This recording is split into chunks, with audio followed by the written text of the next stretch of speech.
Nothing is more dangerous than a man who healed his wounds on his own. That man has had more conversations with his mind than he has ever had with any human. That monster's gonna be with you till the day you die. Don't be afraid of it. Time to understand how to use it, control it, harness it, unleash it. And your brain is the most powerful weapon. I talk about that in one of these chapters. Your brain is the most powerful weapon in the world.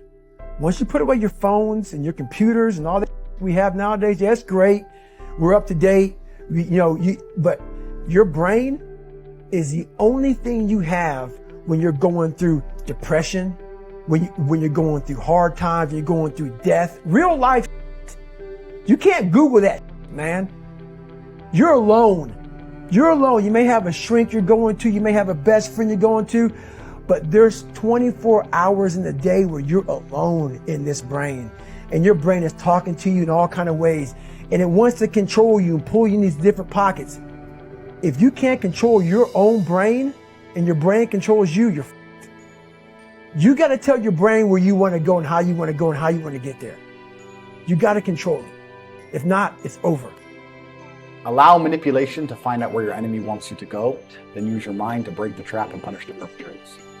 And I have to elaborate, so I know that's fine. But the reason that's so important is because if you don't know where your enemy wants you to go, you might end up there on accident. If you don't allow your enemy to tell you what they're trying to do to you, you might accidentally end up where they want you to be. So you sit there and you listen to their bullshit head to toe, and you say, why?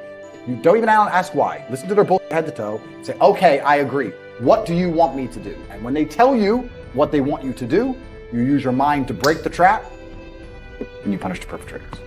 For a few months, I was staying with my grandmother who was on death's door, and she wasn't really aware of me anymore. She was not quite there anymore. And my grandfather, who was struggling to take care of her and just seemed sad. And I remember thinking, man, this life is temporary.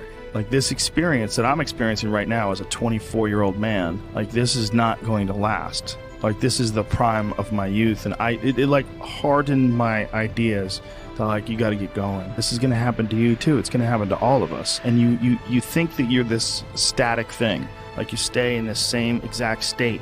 It's not true. It's an illusion. Discipline is doing what you hate to do, but doing it like you love it. And that's what you have to do to be the best. If you're gonna actually get to where you want to be, you have to stop allowing your emotions to dictate your behavior. Do I feel like being out here every single time? No. But I know what needs to get done, and that's why I walk out that front door every single day to get out here and run. Motivation is a feeling that comes and goes, and it doesn't matter whether it's there or not.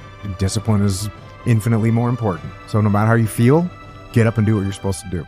That's it. And that's discipline. It's not motivation. If you only did what you were supposed to do when you were motivated to do it, that's leaving it to chance. But if you're disciplined, you go do what you're supposed to do. That's the way it works.